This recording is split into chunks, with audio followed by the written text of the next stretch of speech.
آقا کریم علیہ الصلوۃ والسلام کی آمد مبارکہ پر جس نے خوشی کا اظہار کیا، یہ وہ خوشی ہے، اس خوشی میں اگر آپ نے اپنا ہاتھ بلند کیا، نعرہ لگایا، یہ بھی ضائع نہیں ہے۔ تو جو ہے سب کی یہ ضائع، سارے بولیے، یہ ضائع نہیں۔ اگر زبان کھولی، درود و سلام پڑھا، سبحان اللہ پڑھا، الصلاۃ والسلام علیک یا رسول اللہ، سرکار کی آمد مرحبا کے نعرے لگائے، جو بھی خوشی کا اظہار کیا، زبان سے حضور کی شان کو بیان کیا، یہ ضائع، بولیے ساری، یہ ضائع نہیں جائے گی۔ آپ جلوس میں چلے گئے، آپ نے قدموں سے چلے، چلتے ہوئے جلوس میں شریک ہوئے، جلوس میں چلتے رہے، آپ کا ایک قدم بھی ضائع نہیں۔ آقا کریم علیہ الصلوۃ والسلام کی محبت میں، حضور کی آمد مبارکہ کی خوشی میں آپ نے جو بھی عمل کیا، جائز عمل کیا، اللہ کے فضل اور کرم سے وہ ضائع نہیں ہوگا۔ خالق کائنات اپنے فضل سے اس کی بہترین جزا عطا فرمائے گا۔ میری بات سمجھ آ رہی ہے آپ کو؟ اب یہ جو بات میں کہہ رہا ہوں کہ جو بھی عمل کیا، جائز عمل ہو، اللہ کریم اس کی جزا عطا فرمائے گا۔ آپ کے ذہن میں ضرور سوال پیدا ہوگا کہ آخر اس کی دلیل بھی تو کوئی ہونی چاہیے،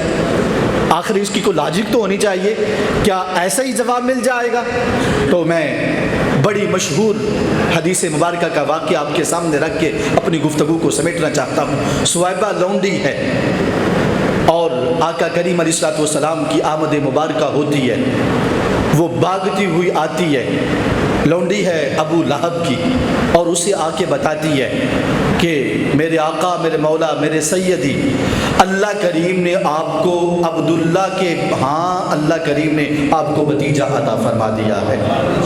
آپ کے بھائی کو اللہ کریم نے بیٹا عطا فرمایا، آپ چاچو بن کے آپ کو بھتیجا ملا ہے۔ ابو لہب نے جب یہ سنا کہ مجھے بھتیجا ملا ہے اور ہوا ہے حضرت عبداللہ کا، جو اللہ کو پیارے ہو گئے ہیں، غم بڑا تھا، پریشانی تھی کہ اللہ کو پیارے ہو گئے، ہمارے بھائی کی نسل ختم ہو گئی، لیکن جب اللہ نے بیٹا عطا فرمایا خوشی ہوئی۔ لونڈی کو کہا تو میرے لیے میرے بھتیجے کی خوشی کا پیغام لے کے آئی ہے، میں اس خوشی میں تجھے آزاد کر دیتا ہوں، میں اس خوشی میں تجھے کیا کرتا ہوں؟ آزاد کرتا ہوں۔ اب اس نے خوشی میں اپنی لونڈی کو آزاد کر دیا، اس دنیا سے چلا گیا۔ ابو لہب حضور کا سخت ترین مخالف ہے اور آقا کریم علیہ الصلوۃ والسلام کا اتنا بڑا دشمن ہے کہ قرآن مجید فرقان حمید میں اللہ کریم نے کفار کی مذمت کی ہے، جتنے بھی کفار مکہ تھے سب کی مذمت کی ہے، حتیٰ کہ ابو جہل کی بھی مذمت کی ہے، لیکن ابو جہل کا نام لے کے مذمت نہیں کی۔ ابو لہب اتنا سخت دشمن تھا کہ آقا کریم علیہ الصلوۃ والسلام کی دشمنی میں اتنا آگے بڑھ گیا کہ رب کائنات نے اس کا نام لے کر خالق کائنات نے اس کی مذمت فرمائی، اور صرف اتنا نہیں بلکہ پوری سورت اس کی مذمت میں نازل ہوئی، پوری سورت، تبت یدا ابی لہب و تب، پوری سورت اس کی مذمت میں نازل، اتنا پکا کافر ہے۔ لیکن حضرت عباس رضی اللہ تعالیٰ عنہ فرماتے ہیں مجھے ابو لہب خواب میں ملتا ہے، میں اس سے پوچھتا ہوں کہ حال کیسا ہے، وہ کہتا ہے بڑا مشکل حال ہے، بڑی تکلیف ہے، بڑی پریشانی ہے، کاش میں بھی غلامی مصطفیٰ میں آ جاتا تو زندگی آسان ہو جاتی، آخرت کی زندگی بہتر ہو جاتی، لیکن بڑی پریشانی میں ہوں۔ ایک بات ہے کہ جب پیر شریف کا دن آتا ہے، جس دن میرے اس بھتیجے کی ولادت ہوئی تھی، میں نے اس کے ملنے کی خوشی پر اپنی لونڈی کو آزاد کیا تھا، اور جب میں نے اسے آزاد کیا، توجہ فرمائیں اس بات پہ جب میں نے اسے آزاد کیا تو اس وقت میں نے اس شہادت والی انگلی سے اشارہ کیا تھا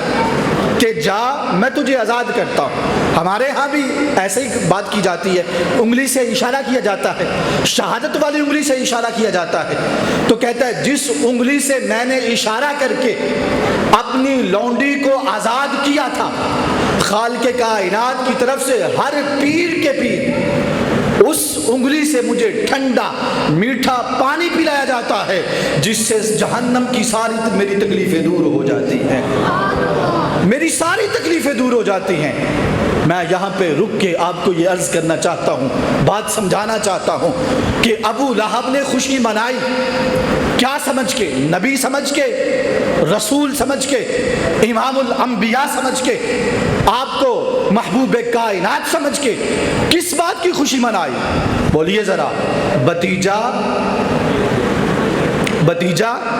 ملنے کی خوشی، بتیجا ملنے کی خوشی۔ امام الانبیاء سمجھ کے خوشی نہیں منائی، محبوب کائنات سمجھ کے خوشی، بولیے، محبوب کائنات سمجھ کے خوشی نہیں منائی، سید الانبیاء سمجھ کے خوشی نہیں منائی، امام الانبیاء سمجھ کے خوشی نہیں منائی، اپنا بتیجا سمجھ کے خوشی منائی ہے۔ اور منائی کس نے ہے؟ جس کا خاتمہ کفر پہ ہوا ہے، لیکن خالق کائنات نے اس کے اجر کو بھی ضائع نہیں کیا۔ کافر کا کوئی بھی عمل قبول نہیں، کافر کا کوئی بھی عمل اللہ کی بارگاہ میں قبولیت کا درجہ نہیں پاتا، اجر نہیں ملتا، ثواب نہیں ملتا، لیکن آقا کریم علیہ الصلوۃ والسلام کی آمد میں کافر ابو لہب نے خوشی کی، کافر بھی تھا،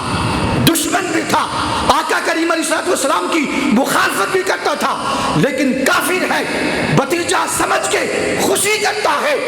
رب کائنات اپنے فضل اور کرم سے جہنم میں شہادت کی انگلی سے اسے ٹھنڈا میٹھا پانی پلاتا ہے، جہنم کی تکلیف دور ہوتی ہے۔ جب عاشقان رسول صلی اللہ علیہ وسلم حضور کو بتیجا سمجھ کے نہیں، بھائی سمجھ کے نہیں، بڑا بھائی سمجھ کے نہیں، گاؤں کا چودھری سمجھ کے نہیں، ڈاکیا سمجھ کے نہیں، امام الانبیاء سمجھ کے، امام الرسول سمجھ کے، محبوب کائنات سمجھ کے، باعث تخلیق کائنات سمجھ کے، اللہ کی اس کائنات کی سب سے عظیم شخصیت سمجھ کے، اللہ کا نبی سمجھ کے جب حضور کے غلام خوشی مناتے ہیں، رب کائنات ان کے ہر عمل پر ان کو اجر اور ثواب عطا فرما دیتا ہے۔